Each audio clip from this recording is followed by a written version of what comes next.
এই শোনো না টুম্পা, বলছি অনেক রাত্রি হয়ে গেল, এবার ফোন রেখে দাও, এবার তুমি ঘুমিয়ে পড়ো।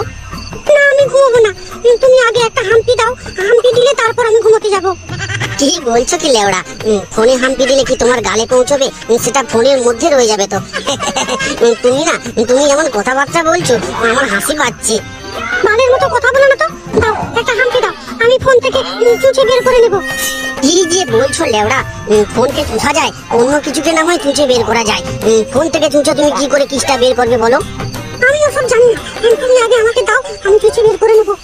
কি বলছো বলো তো, আমি কাছে থাকলে না হয় তুমি আমারটাকে চুচে বের করতে পারতে, না মানে আমার ফোনটাকে, কিন্তু তোমার ফোনে ঢুকবে কি করে? আমার ফোনের মধ্যেই তো রয়ে যাবে, তুমি তোমার ফোনকে চুচে বের করলে কি তুমি আর কিসটাকে খুঁজে পাবে? শালার জানোয়ারটা এখনো ঘুমোয়নি, অনেক রাত্রি হয়ে গেল। শালা কার আবার কি ধরে চুচাচুচি করছে রে বাবা।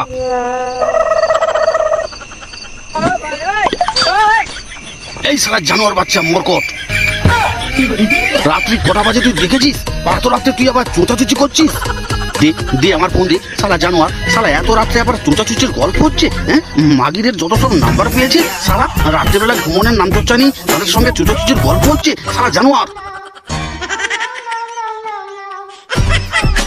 শুয়োরের বাচ্চা, একবার ফোনে হাত দিবি, তোর বান্ডু কেটে যদি না হাতে ধরিয়ে দিতে পেরেছি, আমার নাম নান্টু নয়।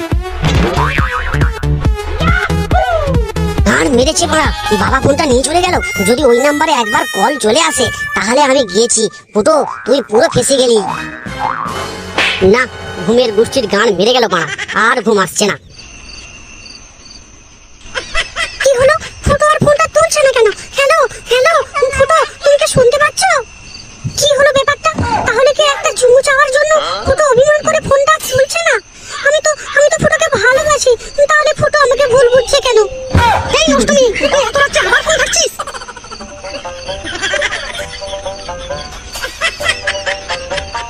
কি আমাকে দেখে আবার চোখ বুজিয়ে ঘুমিয়ে ভান করে পড়ে থাকা? আমি দেখছি তুই কার সঙ্গে ফোনে কথা বলছিস। না না, তোকে আর ফোন দেওয়া যাবে না। ফোন নিয়ে তুই অনেক বাল ছিঁড়েছিস, আর তোকে বাল ছিঁড়ে বোঝা করতে হবে না। দে দে আমার ফোন দে। হাই চা, মা তো ফোনটা নিয়ে চলে গেল। যদি ফুটোর নাম্বারটা বুঝতে পারে তাহলে তো কেলেঙ্কারি হয়ে যাবে।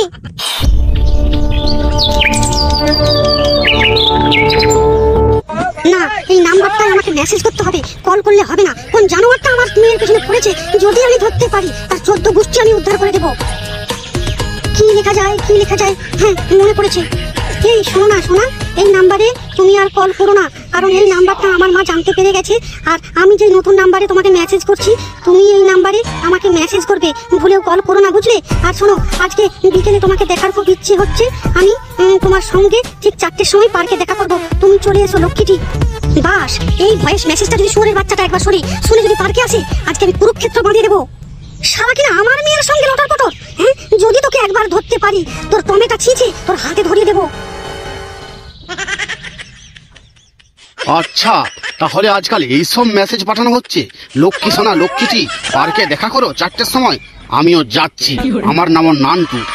তুই শালা কেমন ছুঁড়ি আমার ছেলের পেছনে ঘুরু ঘুরু করছিস, আমিও দেখছি।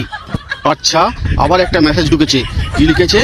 তুমি দেরি করবে না লক্ষ্মী সোনা, তুমি 4টের মধ্যে পৌঁছে যাবে। আমি 4টের আগে পৌঁছে যাচ্ছি। ঠিক আছে 4টে কেন, আমি 3টে থেকে বসে থাকবো পার্কে। চুদির বেটা তাহলে সারা রাত্রি শালা বিছানায় বসে বসে এইরকম মেসেজ করে। আচ্ছা, আমিও দেখছি শালা কি করতে পারি। আমার নাম নান্টু ঘোষ, আমি শালা এর শেষ দিকে ছাড়বো। গিন্নি, তুমি এই ভর দুপুরে এত সাজুগুজু করছো, কোথাও যাবে না কি গো? হ্যাঁ গো, আমি একটু বাজারে যাবো, মধু শেষ হয়ে গেছে, আমি মধু কিনতে যাবো। তুমি তো জানো আমি রোজ সকালে একটু করে মধু খাই, আজকে তো সকালে পেলাম না, আমি সেই জন্য একটা মধুর কৌটো কিনতে যাচ্ছি। আরে মধু শেষ হয়ে গেছে, তুমি তো আমাকে বললেই পারতে। আমি তো একটু পরে বাজারে যাব, আমি না হয় একটা কৌটো মধু নিয়ে আসবো। কোন তোমাকে যেতে হবে না, বুঝলে গিন্নি? না না শোনো না, তুমি আজকে বাজারে যেও না, খুব রোদ বেরিয়েছে, কাঠ ফাটা রোদ, তুমি সহ্য করতে পারবে না। আমি বাজার থেকে মধু কিনে আনছি। আচ্ছা ঠিক আছে গিন্নি, তুমি যেটা ভালো বোঝো সেটাই করো। এই শোনো না, আমার আসতে হয়তো একটু দেরি হতে পারে, তুমি আবার চিন্তা করবে না, বুঝলে? আমি এলাম। কি ব্যাপার, গিন্নি তো কোনো দিন বাজারে যায়নি, কিন্তু আজকে এত সাজুগুজু করে এত তড়িঘড়ি বাজারে চলে গেল। না, ব্যাপারটা আমাকে একটু খতিয়ে দেখতে হচ্ছে।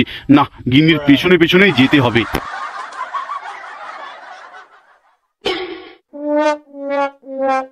শোনো না, তুমি এই ভর দুপুরে কোথায় যাচ্ছ গো?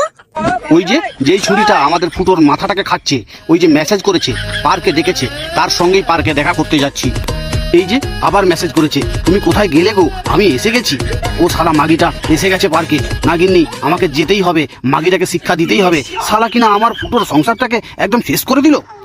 দাদু, তুমি পার্কে যাবে, আমি তোমার সঙ্গে যাব দাদু। না দাদু ভাই, তুমি আর বায়না করো না, তোমার দাদু যাবে আর আসবে। না দাদু ভাই, আমি তোমার সঙ্গেই যাব। আমি অনেকদিন পার্কে যাইনি, আজকে তোমার সঙ্গে পার্কে যাব দাদু। বাল ছিটতে যাবে আমার সঙ্গে পার্কে? আমি শালা একটা ছুরির সঙ্গে ফাইটিং করতে যাচ্ছি, আর সে কিনা আমার সঙ্গে পার্কে যাবে, বাল ছিঁড়তে যাবে। শোনো না, তুমি যাচ্ছ যাও, তুমি ফোনটা দিয়ে যাও না। ফুটো কটা দিন ফোনটা কাছে পাইনি বলে মনমরা হয়ে আছে। থাক শালা জানোয়ারটা, মন মরা হয়ে থাক। শালা কিনা আমার বৌমার ভবিষ্যৎটাকে নষ্ট করে দিল। হ্যাঁ, শালা ফোন পেয়ে একটা ছুরিকে রাত্রেবেলা ফোন করা, আমি যদি না দেখতে পেতাম তাহলে কি হতো বলো তো তুমি? তাহলে টিনার সঙ্গে পার্কে দেখা করতে যাচ্ছি, আমাকেও তাহলে বাবার পেছনে পেছনে যেতে হবে, দেখতে হবে ব্যাপারটা কি হয়। ওরে শালা, ওই তো বড় চুদি আসছে, আমাকে একটু সাইডে সরে যেতে হবে।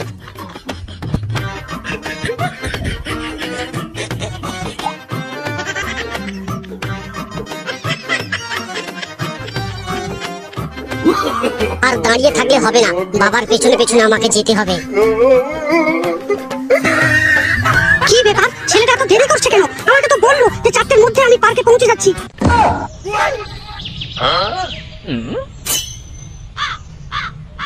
শালা ছুরিটা গেল কোথায়? 4:30 বাজতে গেল, এখনো পর্যন্ত শালা মেয়েটার পাত্তা নেই। একবার আসুক, তারপর দেখছি। আচ্ছা শালা ঠ্যাংনা ছোড়া, দাঁড়া দাঁড়া, একটা মেসেজ করি। এই তো একটা ভয়েস মেসেজ, কি পাঠিয়েছে শুনি। এই ডার্লিং, তুমি কোথায় বলো তো? আমি তো আধ ঘন্টা হলো পার্কে দাঁড়িয়ে আছি, তোমাকে দেখতে পাচ্ছি না তো। শোনা, তুমি কোথায়? কি ব্যাপার হলো? মালটা তো পার্কেই বলছে, কিন্তু আমি দেখতে পাচ্ছি না কেন? না, আমার তো আর ভয়েস মেসেজ করা যাবে না, কারণ গলার আওয়াজেই শালা ধরে ফেলতে পারে। না, একটা কল করি, দেখি ছুরিটা কোথায় আছে। আচ্ছা, আমাকে আবার কল করা হচ্ছে। আচ্ছা, কলটা রিসিভ করি। হ্যালো ফুটো, তুমি কোথায় বলো তো? তোমাকে তো দেখতে পাচ্ছি না, আমি তো আধ ঘন্টা হলো পার্কে দাঁড়িয়ে আছি। কি বলছিস কি ছুরি? তুই আধ ঘন্টা হলো পার্কে দাঁড়িয়ে আছিস? আমি শালা আধ ঘন্টা হলো পার্কে দাঁড়িয়ে আছি, তোর টিকি পর্যন্ত দেখতে পাচ্ছি না। তুমি তুমি কে বলো তো? তুমি এভাবে কথা বলছো কেন? তুমি তো ফুটো নাও। আরে না না, আমি ফুটো নয়, আমি ফুটোর বাবা বলছি। তুই কি ড্রেস পরে দাঁড়িয়ে আছিস বলতো? তোকে তাহলে দেখলে আমি চিনতে পারবো। ও, আপনি তাহলে ফুটোর বাবা? আপনি ফুটোর বাবা হন আর যেই বানার বাল হন। আমি এখানে শাড়ি পরে দাঁড়িয়ে আছি, আপনি দেখতে পাচ্ছেন না? আরে আওয়াজটা যেন খুব কাছাকাছি মনে হচ্ছে। তুমি কোথায় আছো গো? আমি পার্কে আছি, তুই যদি পারিস আমাকে খুঁজে নে। বলছিলাম তুমি কি ড্রেস পরে আছো বলো তো, তাহলে তোমাকে খুঁজতে আমার সুবিধা হতো। আমি একটা লাল কালার সাদা রঙের শাড়ি পরে আছি আর একটা পিঙ্ক কালারের সোয়েটার পরে আছি, ভালো করে খুঁজে রাখো। ও, আপনি তাহলে এখানে দাঁড়িয়ে দাঁড়িয়ে এই ফোন করছেন? ও, আপনি তাহলে ফুটোর বাবা? ছি ছি ছি ছি ছি, আপনি একটা ছেলের বয়সী ছেলের সাথে প্রেম করছেন, হ্যাঁ, রাতের পর রাত তার সঙ্গে ফোনে কথা বলছেন, আর শালা কিনা আমার সংসারটা নষ্ট হয়ে যাচ্ছে। আপনার লজ্জা করছে না? আপনার কি কোনো আক্কেল জ্ঞান নেই? আমি কেন আপনাকে কল করতে যাবো? তা আবার কোন দুঃখে? আপনার ছেলে আমার মেয়েকে কল করে বিরক্ত করে, সারা রাত্রি গুজর গুজর কুচুর কুচুর করে। এটা কোন বাবা মেনে নিতে পারে বলুন তো? শুনুন না ম্যাডাম, আপনি কিছু মনে করবেন না, আপনার মেয়েকে একটু বোঝাবেন, কারণ আমার ছেলের তো সংসার হয়ে গেছে, আমার ছেলের স্ত্রী আছে, তার বাচ্চা আছে, তারপরেও আপনার মেয়ে আমার ছেলেকে ফোন করে। আপনার মেয়েকে একটু বোঝান। শুনুন, আমি আমার মেয়েকে বোঝাচ্ছি, আপনি আপনার ছেলেকে বোঝান। তার বউ আছে, বাচ্চা আছে, তারপরে এত বাই কিসের? সে আমার মেয়ের সাথে প্রেম করছে, লজ্জা করছে না? শুনুন ম্যাডাম, আপনি চিন্তা করবেন না, আমি আমার ছেলেকে বোঝাবো। চলুন, আপনি খুব রেগে আছেন, কোনো একটা চা দোকান দেখে দুজনে এক কাপ করে চা খাওয়া যাক, তাহলে আপনার মাথাটা একটু ঠান্ডা হবে, তাই না? বলছিলাম আপনি কিছু মনে করবেন না, আমিও রাগের মাথায় আপনাকে অনেক কথা শুনিয়ে ফেলেছি, আপনি সব ভুলে যাবেন প্লিজ। হ্যাঁ হ্যাঁ, আমি ওসব কথা কিছুই মনে করিনি। চলুন, চা খাওয়া যাক। গাঁড় মেরেছে বাড়া, টিনার মায়ের সঙ্গে বাবা চা খেতে চলে গেল। না, ব্যাপারটা মায়ের কানে তুলতে হবে। শালা সবসময় আমার পেছনে লাগা, তাই না? শালা আমি প্রেম করেছি বলে শালা টিনার মায়ের কাছে নালিশ করতে চলে এসেছে। এখন শালা টিনার মায়ের প্রেমে হাবুডুবু খাচ্ছে। না, মাকে ধরে আনতে হবে, মাকে নিজের চোখেই দেখাতে হবে। ছিলাম ম্যাডাম, আমার ছেলের যদি না বিয়ে হতো, তাহলে আপনার মেয়ের সঙ্গে আমার ছেলের বিয়েটা দিয়ে দিতাম, আর আপনাকে আমার বিয়ান করে পাওয়া হয়ে যেত, তাহলে কিন্তু একদম জমে ক্ষীর হয়ে যেত ম্যাডাম, তাই না? হ্যাঁ হ্যাঁ, তা তো হতোই। সেই জন্য একটা প্রবাদ বাক্য আছে না, কপালে নেই ঘি ঠকঠকালে হবে কি।